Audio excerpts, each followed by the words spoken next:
Pension news update. जानकारी के अनुसार सरकार पेंशन राशि में बढ़ोतरी करने वाली है। पुरानी पेंशन पाने वाले पेंशनकर्ता हड़ताल करने का विचार कर रहे हैं। लोग लंबे समय से पेंशन बढ़ाने की मांग कर रहे हैं, लेकिन अभी तक सरकार की तरफ से इस पर कोई अपडेट जारी नहीं किया गया है। नई दिल्ली। पेंशन बढ़ाने पेंशन न्यूज को लेकर लंबे समय से मांग चल रही है। अगर आप भी पेंशन का फायदा लेते हैं तो आज हम आपको एक जरूरी खबर बताने जा रहे हैं। मीडिया रिपोर्ट्स के मुताबिक सरकार की तरफ से पेंशन राशि को बढ़ाने की बात चल रही है। फिलहाल इस बीच न्यूनतम पेंशन राशि को बढ़ाने के लिए पेंशनभोगियों ने हड़ताल करने का फैसला लिया है। नई दिल्ली। पेंशन बढ़ाने पेंशन न्यूज को लेकर लंबे समय से मांग चल रही है। अगर आप भी पेंशन का फायदा लेते हैं तो आज हम आपको एक जरूरी खबर बताने जा रहे हैं। मीडिया रिपोर्ट्स के मुताबिक सरकार की तरफ से पेंशन राशि को बढ़ाने की बात चल रही है।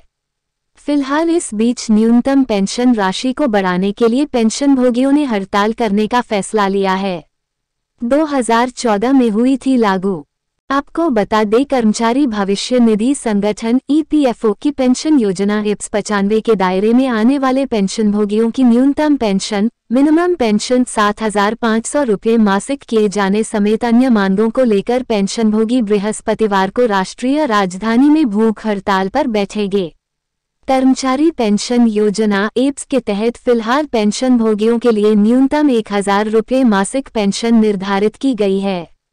ये व्यवस्था सितंबर 2014 में लागू की गई थी। 20 जुलाई को करेंगे हड़ताल। EPS 95 राष्ट्रीय संघर्ष समिति NAC ने बुधवार को बयान में कहा है कि हम अपनी मांगों के समर्थन में बृहस्पतिवार 20 जुलाई को जंतर मंतर पर भूख हड़ताल करेंगे।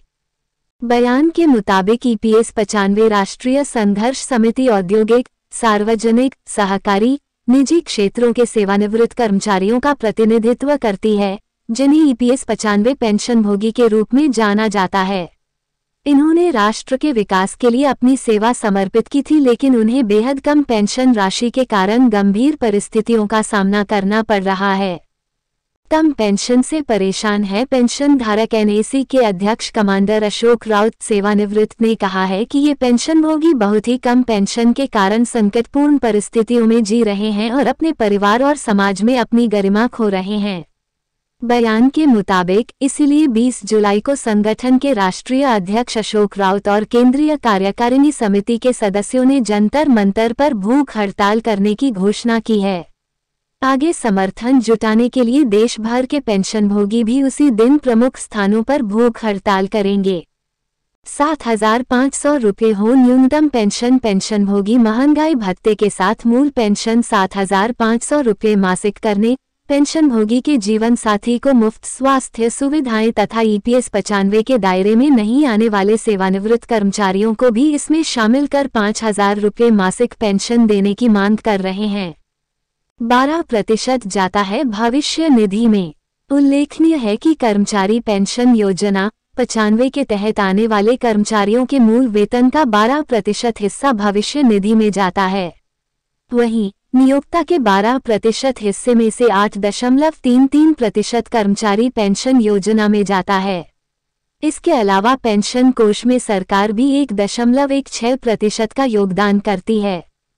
कई पेंशन योजनाएं हुई लागू। राउत ने कहा, हालांकि सरकार ने जनता के कल्याण के लिए कई पेंशन योजनाएं लागू की हैं, लेकिन EPS कर्मचारियों को उनकी पूरी सेवा के दौरान पेंशन कोष में योगदान करने के बाद केवल नामात्र की पेंशन राशि मिल रही है।